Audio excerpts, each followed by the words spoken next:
新德县的凤山溪进前受到污染，这关西镇公所今召开赔偿方案协调会，自来水公司、环保署、新德县政府拢有派人来参加。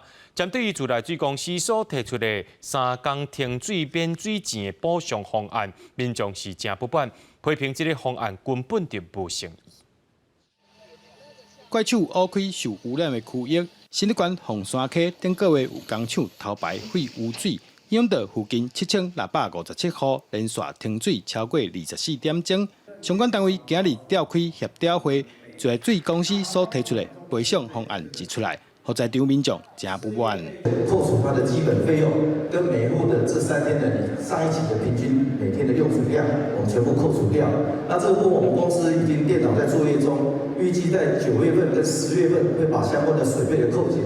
那所有的用水户，他们在清洗水塔。在期间的损失，包括营业损失，你们都不用考虑到吗？如何去看到他们的损失？像他们家用户买了3箱的水就超过100块了。民众要求应该针对凤山溪受污染的污泥，赶紧进行彻底清除，用早还有大家清气的凤山溪。尽早的来处理我们已经被污染的河床的部分。那有关相关的赔偿计划部分，那公所在第一时间也跟所有百姓告知哈，那备齐相关的佐证资料。那公所会做一个代为求偿的动作。针对民众诉求，目前自来水公司也搁在进行讨论。